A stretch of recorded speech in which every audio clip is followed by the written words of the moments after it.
其实我们先讲西方的学者 John Stuart Mill， 他的问题跟我们可以说中国主流的政治文化的问题是一样，是怎么把贤能政治与民主结合起来。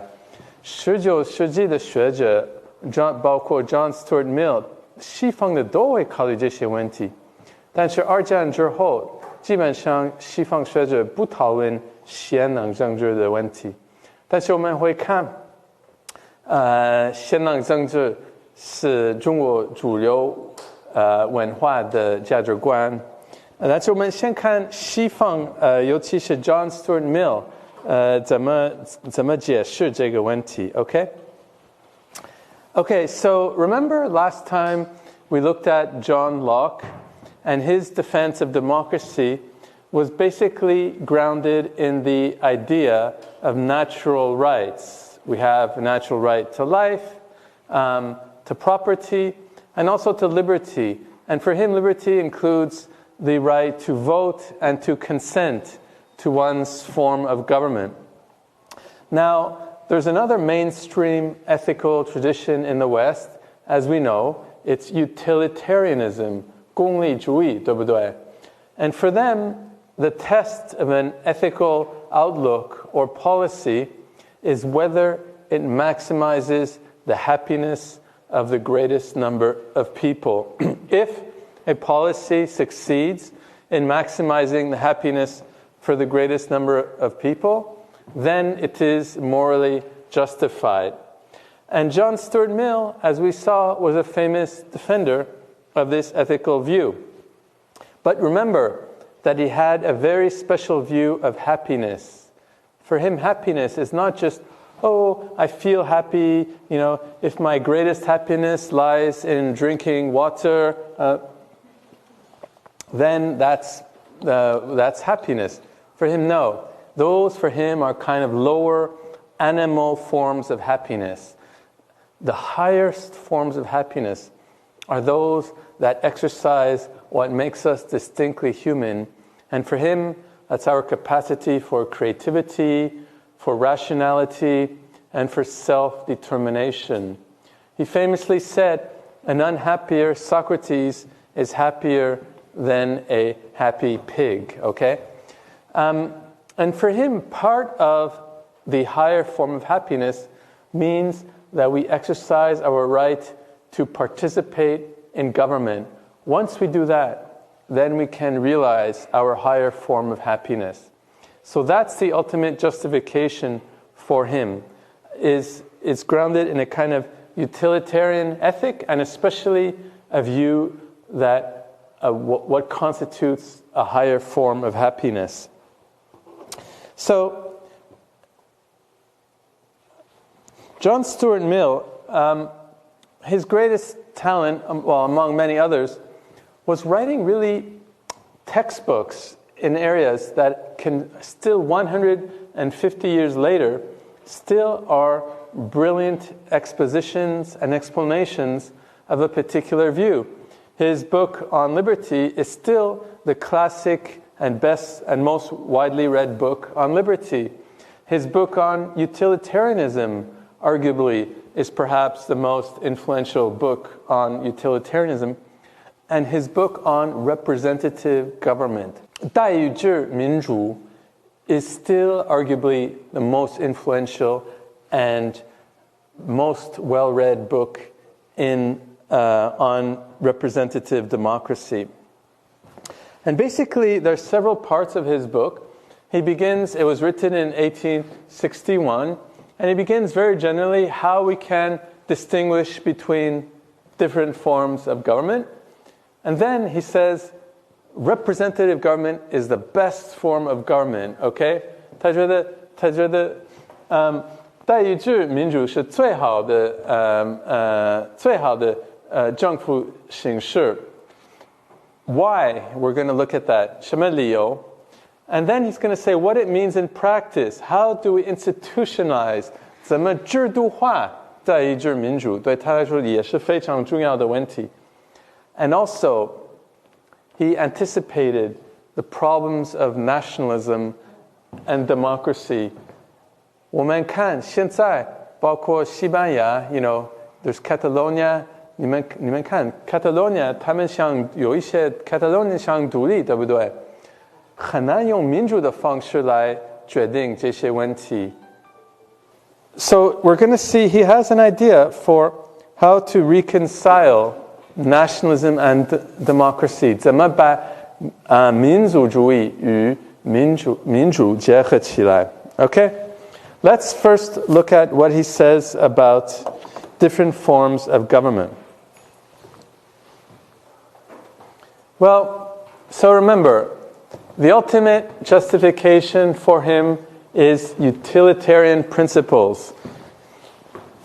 A democratic form of government is justified if and only if it maximizes happiness. And for him, happiness means exercise our capacity for creativity, for rationality, and for self-determination. Okay? 自我决定对他来说是非常重要的价值观 And when you think about John Locke's idea of democracy, I strongly urge you to think of the American constitutional system, which is founded on the idea of natural rights. When you think of John Stuart Mill's idea of democracy, think of the British form of government, okay? We see it right now. Who decides in the United Kingdom? There's no constitution like the American Constitution that protects natural rights. It's the Parliament which decides. The Parliament is composed of representatives elected by the people, and they have the task of promoting the happiness of the people. So, in some sense, John Stuart Mill's idea of democracy has the greatest influence on the United Kingdom. And to understand politics in the United Kingdom, it's important to understand John Stuart Mill's theory of democracy. Just as to understand what's happening in the United States, it helps to understand John Locke's theory of democracy. Of course, in practice, they're mixed, but as a tendency, I think it's still probably true. So John Stuart Mill, he has an elitist. We can say elitist, I mean in English, 可能中文也有点贬义，对不对？精英主义。他的意思是我们可以说贤能政治，对他来说也非常重要。怎么选拔，怎么提拔比较优秀的政府，尤其是代表 okay, representatives. But he also wants people to participate in politics. 他也鼓励老百姓参与政治。所以怎么把这些两个理想结合起来呢？ So it's elitist in the sense that he stresses the need for an intellectual and moral elite. A good community needs to be led by the best people, 对不对？中国也是 儒家的主流价值观也是这样的。But democratic participation is also important. How can you take these two conflicting ideals and put them together in a form of government?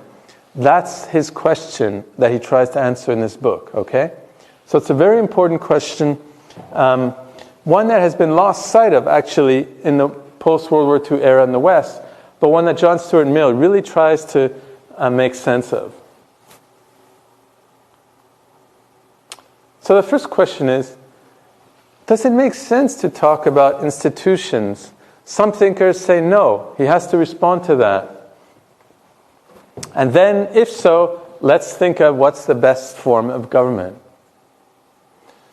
So, remember John Stuart Mill? His father was James Mill, a famous utilitarian thinker who was close friends with Jeremy Bentham, who is arguably the founding father of utilitarianism. And Jeremy Bentham had a very, in some sense, radical idea. He thought we can almost start from scratch. Just imagine a new community, and then let's try to think what's the best form of government for that community. And for him, of course, the best form of government is one that promotes happiness. But he had a pretty narrow idea of happiness. Basically, whatever people feel or think is what makes them happy. That's happiness. So Jeremy Bentham says, yes. Let's try to think, what's the best constitution, the best form of government that can help us to build a utilitarian society. 哪种宪法是最理想，跟历史跟文化没有什么关系，我们就想什么是最理想的宪法就可以了。但是有的保守主义者最出名是 Edmund Burke. Edmund Burke, he was very much a critic of the French Revolution. The French Revolution was a bit like, think of the Cultural Revolution, an attempt to completely sweep away the past and the old and create a brand new society, in this case founded on natural rights. Now, Edmund Burke says, you can't do that. It's going to lead to disaster because people need a kind of hierarchical, 有一些合理的等级, a kind of justified hierarchies that are grounded in history and culture that people need to make sense of their lives, and you can't destroy them. For Edmund Burke, the choice is not between equality and freedom versus hierarchy. For him, the choice is between hierarchy and chaos. 如果没有等级的话，就是乱 ，OK？ 可能儒家学者基本上也会这么想问题。So Edmund Burke, he says, you cannot destroy the past. You have to build on the past. Okay? You have to build on the past, and it has to grow naturally or almost organically on the past. So you can't defend utilitarian principles in the abstract. 不是抽象的问题。你要看每个国家的文化、历史、主流价值观，才可以想哪种政府是比较理想的政府。Okay? So John Stuart Mill, he's going to say, 一方面 Bentham 有道理，另一方面 Edmund Burke 有道理。那怎么回事呢？ Of course, both positions, if held in extreme forms, are absurd. Political agencies are created by voluntary agency. There's a role for human choice. 我们不完全是盲目按照历史来考虑问题，对不对？我们也有一些选择，是吗？ So, 他也有道理 ，Bentham 也有道理，但是 he argues that they must be adjusted to the capacities and qualities of the people are available. 用中文的 要看人民的素质，才可以想哪种政府符合这些人民。OK， 对他来说，人民尤其是道德方面，看人民的素质，看人民的能力，才可以决定哪种政府是比较或者哪种宪法比较理想。OK。Now, this is in some sense, it's a very different view than the Marxist view, right? 你们都学过一些马克思，对不对？我们已经讨论过一些。For Karl Marx, if we want to build a form of government, you have to look at the economic foundation and structure of that society, right? 如果是很穷的社会，不可以建立高级共产主义，对不对？高级共产主义的前提就是那个社会比较富裕，对不对？才可以想。So you have to look at the economic factors. This is Karl Marx, right? Or if it's a very rich society, also you can't. There are certain constraints on what you can do. But for Hegel and also for Mill, more important than the economic structure of society is, we can say, the level of moral development. 你要看人民的道德的水平，才可以考虑哪种政府是比较理想。OK， 跟马克思理论完全不一样。所以我们要讨论，你们觉得哪种有道理？反正 for John Stuart Mill, most important is you look at the moral and intellectual development. 要看人民的道德水平和能力，才可以想哪种政府是比较理想。OK。Why does he think that? Because they argue that it's moral ideals that change history, not economic transformations. There's some clear examples. Slavery, 奴隶制，为什么奴隶制？我们现在都觉得奴隶制是很不公平，为什么？因为我们觉得是价值观的问题，对，我们觉得奴隶制是非常不好，跟经济的水平没有什么关系，不管什么样的社会，奴隶制都不好，对不对？If we want to oppose slavery, it doesn't depend on the level of economic development of society. We just came to the realization, 大家都发现奴隶制是不好，对不对？This is Hegel's view, and it's a powerful view too, and it's one that is endorsed also by John Stuart Mill. 为什么现在我们觉得男女平等很重要？是不是因为有新的价值观，还是跟经济的基础有关系？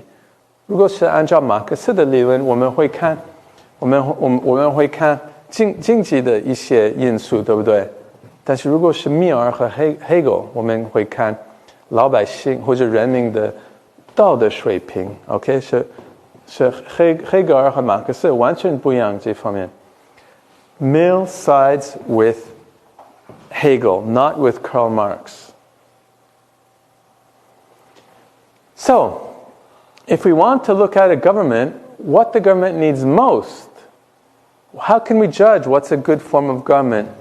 It's the government that helps the people to progress. And for him, progress means promote people's capacity for self-determination, 自我决定。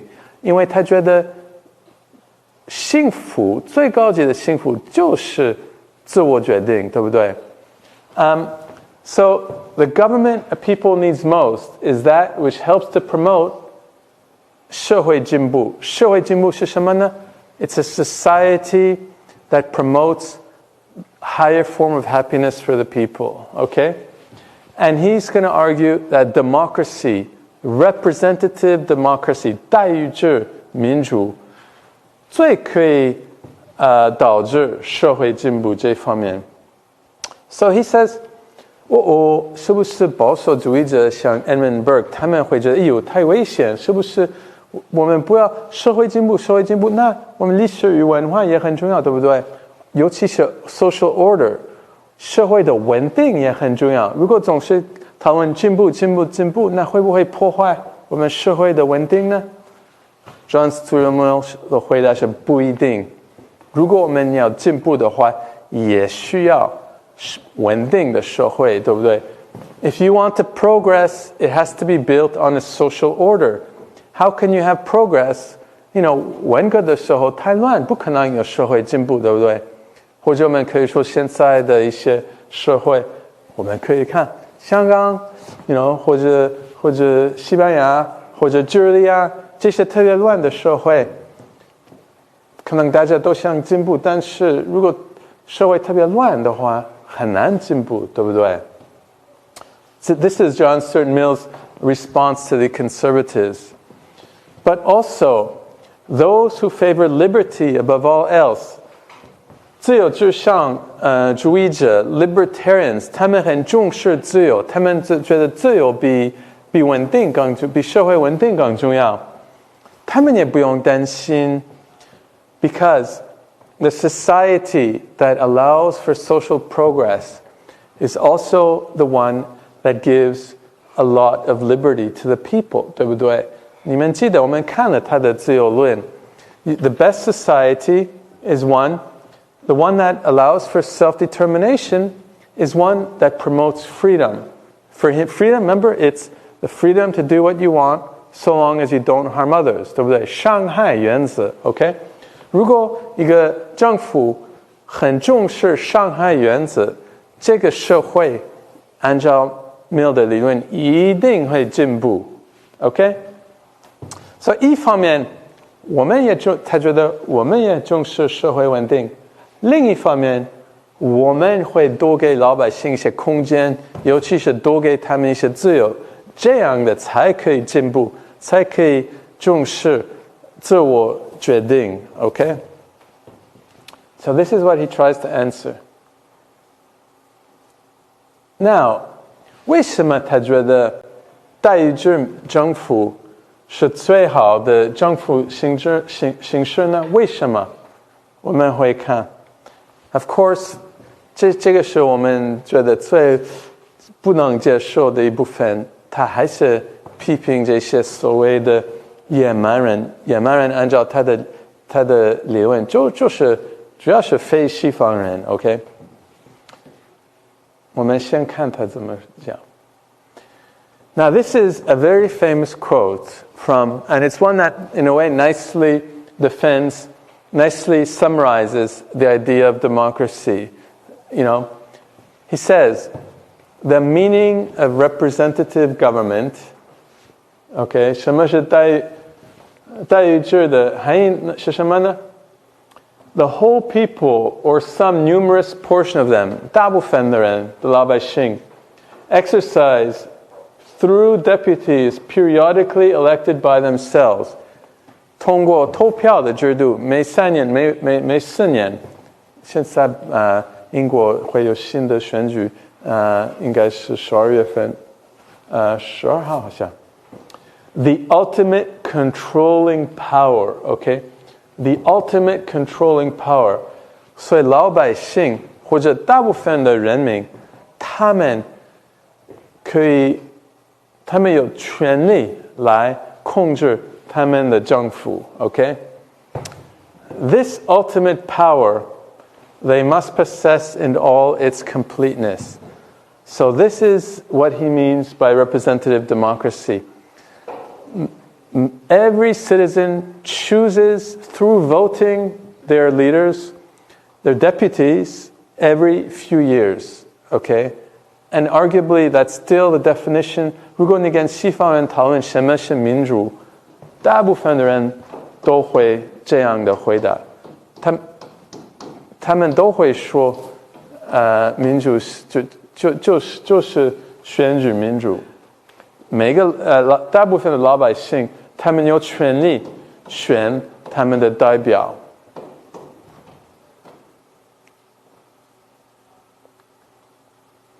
Now why？ 为什么他觉得这样的代议制民主是最好的政府形式呢？为什么呢？ Well, of course, the main justification is a utilitarian justification. He says, this is a quote, by placing the ultimate power in the hands of the people, it enables them to look after their interests, and it relies on a natural tendency of self-interest to protect them into doing so. So we all have a natural tendency to look after our own interests, 对不对？ That's very natural. 可能荀子也会有类似的人类理论，对不对？ It's part of human nature that we all seek to look after our self-interest to a certain extent. And because the government, representative government, allows us to look after our self-interest, that form of government is most likely to lead to happiness, defined as self-determination, 自我决定, okay? And it overcomes the main weakness of benevolent despotism. 什么是开明专制呢? Benevolent despotism for him is when you have unelected leaders who enact policies on behalf of the people.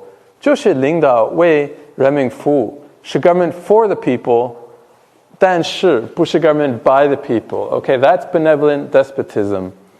Aristotle, remember, had a view. Remember, we looked at Aristotle. He had the best form of government is one that is for the people.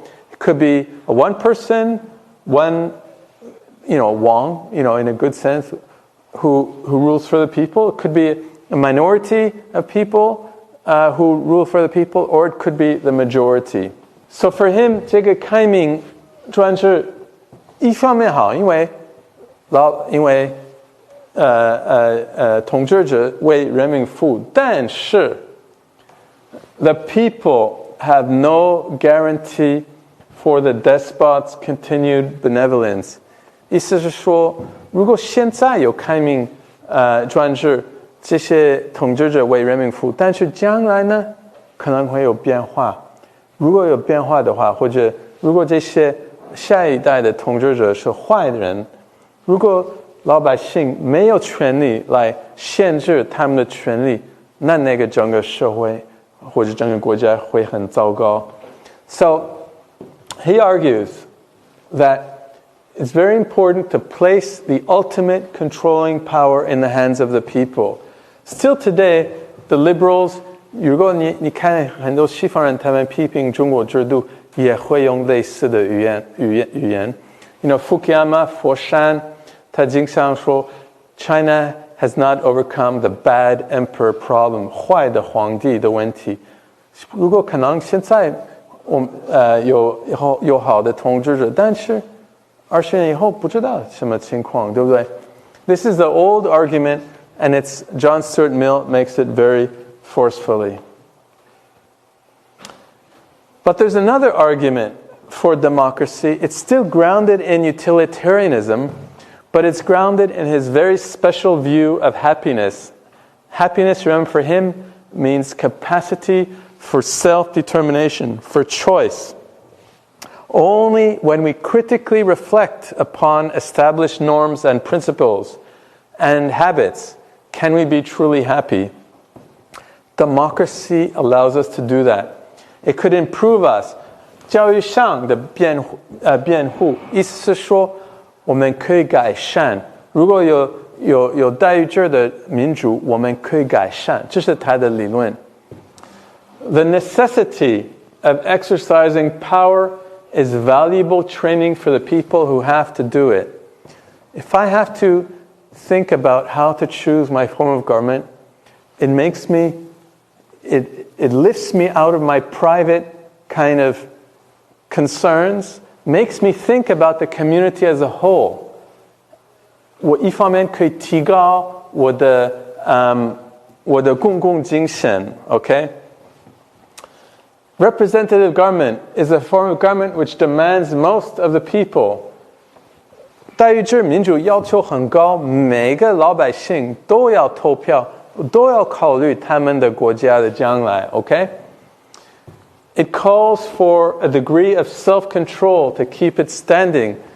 如果我们选我们的政府，我们还是要一般来说我们要尊重这样的政府的决定。And a degree of active public spirit to realize its purposes. 也需要一些公共精神。如果每个人都很自私，那这个政府可能会崩溃。So this argument is ultimately utilitarian in nature because democracy contributes to higher happiness. So the basic idea here is in a way it's a simple idea. If I have to think of now in Britain on December 12th, the British citizens have to think about whether Brexit, 脱欧 is good for their country. 大家都会讨论这些问题，所有的老百姓会讨论这些问题。当然，很多人会从很自私的角度来讨论问题，但是也有很多人可以想我们国家的一些将来是什么。So this argument can also contribute to a higher form of happiness. Does it actually work? 那不一定，对不对？好像我昨天说了，加拿大也有选举，然后我问了我妈妈，你会选？就是上个礼拜有选举，你会支持谁？她说不知道，还没有考虑。那你什么时候决定？是说那我投票的时候才决定，我会看。I mean， 所以我的意思是说不一定 这样的教育上的辩护不一定会导致好的结果，但是至少有这样的机会 I mean, I think what John Stuart Mill would say, of course it doesn't work with everybody, but at the least, for some people, maybe for most people, if you give people an opportunity to participate, then they will participate in a good and public informed way. You know? 比如说，如果你们在山大有一些学生要决定，我们喜欢踢足球还是羽毛球 you know， 然后就是学生决定，那可以考虑足球还是羽毛球是对我们是最有好处，然后可以提高学生的一些能力和anyway， 这是他的理论。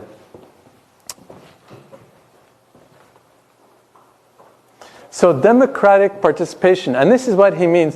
And 我们要参与政治，不一定投票，他们会觉得非常重要，选举非常重要，但是其他的参与政治的方式也非常重要。在英国有 jury service， 对不对？陪审团，你们知道陪审团是什么呢？如果你们知道吗？谁可以说陪审团是什么？陪审团就是法庭在他们犯人罪行的时候，需要陪审团裁定是否有罪，有罪之后，然后法官才能具体判刑。对，但是陪审团怎么选这些人呢？是在公民中，比如说随机发表信或者什么，就是说怎么说呢？可以说是抽签，对不对？对。OK， 所以这些也是一种参与政治的机会，对不对？因为我们要考虑一些东西跟我们的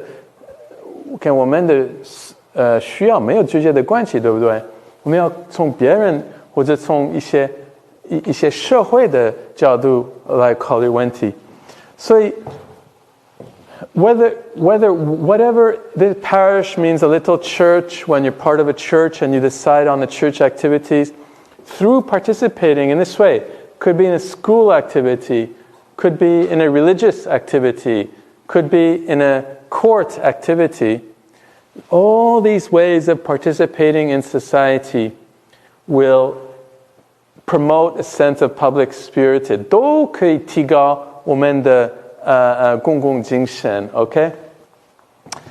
They're schooled in public spirit 是一种教育或者一种学校这样的民主学校可以提高我们的公共精神 And people come to feel a sense of common interest that they share with the rest of the community 包括选举理论上我们都要讨论我们的国家的将来然后通过这样的方式可以提高我们的公共精神，可以，这是理论上，对不对？实际上不一定是这样的，但是他觉得待遇制民主这是最重要，最重要的优点或者好处。So, representative government leads to progress. Progress here means moral， 不一定是经济发展。他说社会进步主要是提高人民的道德水平，还有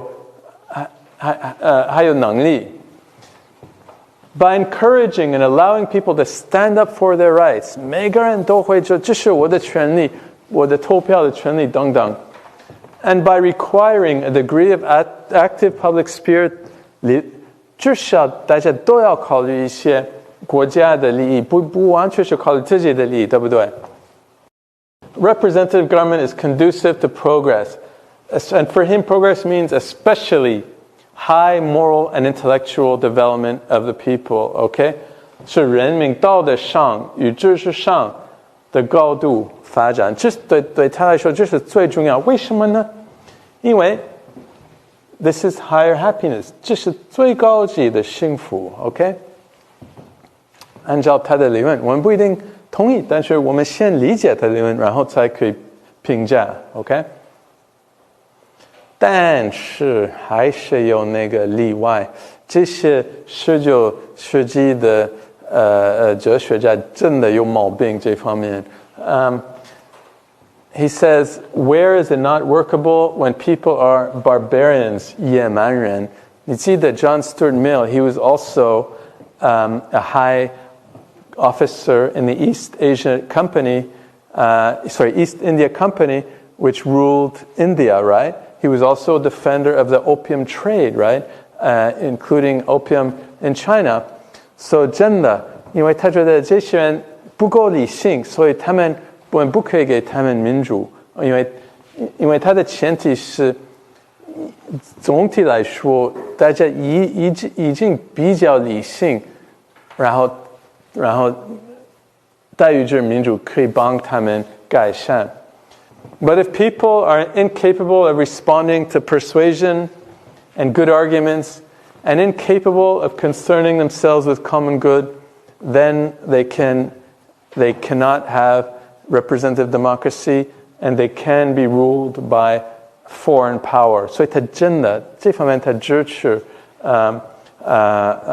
殖民地的制度，然后but the ultimate point for him though is still to govern people to the point that they could lead their own free lives. But of course he didn't quite develop the view that there were fundamental economic interests that drive imperialism, right? Including the East India Company. That's what Marx at least had a more clear view of the motives of imperialism. So, in such cases, despotism, 专制, in the sense of government which is not formally answerable to the subjects of the country, is legitimate. 他觉得是合理的。But still, the point, 这个专制的目标 it's train people to be free, 是为了培养或者人民，就是让他们自由。So, anyway, in a way, it's a very naive view of imperialism and of colonialism. He even said something which is very, very, even more strange. 特别奇怪。他说 for civilized people, 文明的人民, he said, a good despotism is worse than a bad one. 好的专制比一个坏的专制更坏。为什么他说这些话呢？因为如果是好的政治，大家都会习惯，都会觉得哦，算了，我们的统治者挺好，我们就盲目听他们，不要考虑其他的问题，不要发展，不要进步，不要发展我的自我决定的能力。If I have a good despotism, one that provides my needs, I could become like a very happy and contented animal, 他会怎么想 okay? But if it's a bad despotism, one that actively oppresses the people, kills the people, people will rebel. And for him, that's a good thing, because if they rebel, it's a way of exercising their capacity for self-determination, right? 对不对？如果我特别讨厌我的政府，那我可以反抗，然后是一种自我决定的能力。Now this is crazy if you think of it's very 19th century view. 因为20世纪我们看有一些特别坏的专制，比如说纳粹或者日本侵略中国的时候，这是最坏的政治，不可以说比好的政治更坏，对不对？So it's such a strange view, because now we know the real bad despotisms can kill millions of people, right? I mean, how can that be better than a good despotism? That's ridiculous view. But in a way, it was a view which is, I think, grounded in his, well, to be frank, in his very ugly defense of colonialism. So, let's move on and ask then, how can we realize representative government? 每个政治制度有优点也有缺点，对不对？包括贤能政治有缺点。待遇制民主最重要的缺点是什么呢？我们要考虑怎么减少这些缺点。How can we minimize the worst, the defects or the problems of democracy or the two great dangers? And he identified the two great dangers that actually are still very much with us today and have yet to be completely overcome or even minimized to an important extent. The first, 这些代表不一定代表很优秀，对不对？如果老百姓的素质很低，他们会选一个素质低的领导，对不对？怎么克服这样的问题？他会 he has some ideas. And the second one is class tyranny. 因为the representative democracy basically means the majority chooses, right? 大数的人决定他们的领导是谁。但是如果大数的人完全是按照他们的经济方面的利益选他们的领导，可能他们压迫一些少数的人，对不对？ Aristotle, the same argument you had in Aristotle and right, also in Plato to a certain extent, but for Mill he developed these two arguments and tried to respond to them.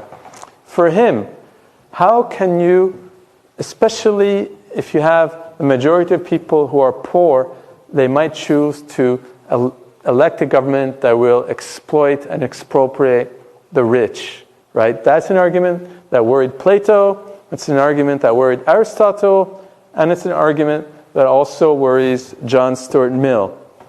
And John Stuart Mill has ideas.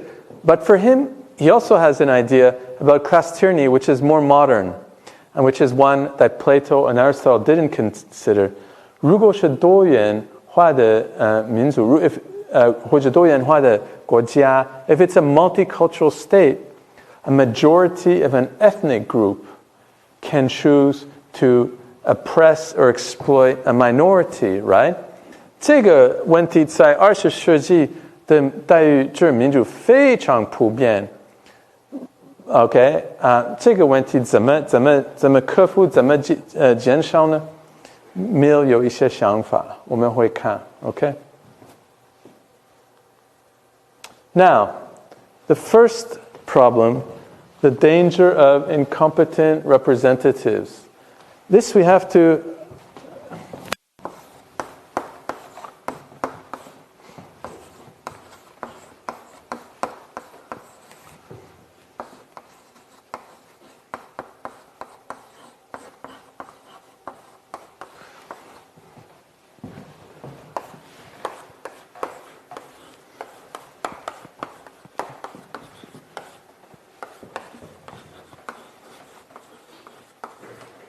这个跟中国的制度还是很不一样 OK 理论上 this is how the government works in representative democracies.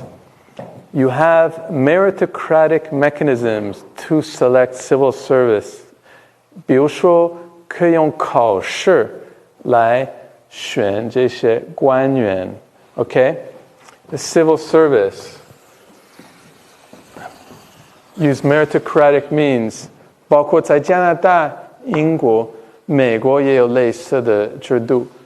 但是这些政治家、这些 political leaders use elections to select them, okay? So, the people 大部分的人他们可以直接选他们的领导，这些领导，他们决定国家的政策，然后 civil servants, meritocratically selected civil servants, they implement, 他们实行这些政治家的政策，分得很清楚，理论上是这样的。你们看过有一个英国的节目 It's called Yes Minister or Yes Prime Minister 有人看了吗 OK 那 so Why is it? What makes it funny? 为什么大家都觉得好玩？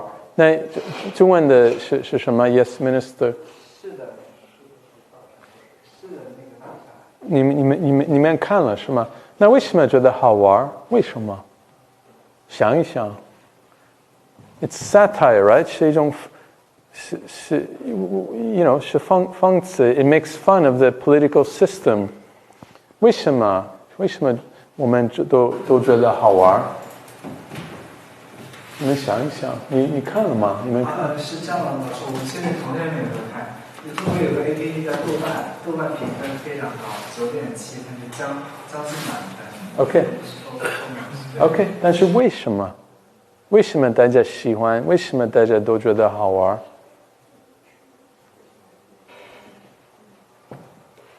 你有别人看了吗？按照英国的政治制度，理论上谁决定那个国家的政策？理论上应该是政治家，对不对？应该是总理和其他的老百姓通过投票选了他们的领导，但是实际上我们发现是这些人比较聪明，他们可以通过不同的方式来有时候骗这些人，因为这些人他们比较聪明，他们会知道那个国家的利益是什么，他们会考虑长期方面的一些政策，所以他们通过不同的方式可以骗这些统治者，所以这些统治者有时候他们以为是自己决定他们的政策，其实大部分的政策还是这些官员 civil servants 来决定。 Okay, this is in theory the political system, it works like this, and it's John Stuart Mill who provided the theoretical foundation for this idea. Okay, for John Stuart Mill, 这些人怎么避免这些人不一定是很聪明的人，对不对？不一定。比如说现在我们看美国总统好像不是很优秀的，对不对？如果是通过考试的制度，肯定不会选他，对不对？那怎么避免？所以 how to reduce the possibility that these people are incompetent and will promote bad policies? Well, actually, the day-to-day governing, the administration of the country should not be done by them. 大部分的决定，尤其是日常生活的决定，应该是这些 civil servants 来决定。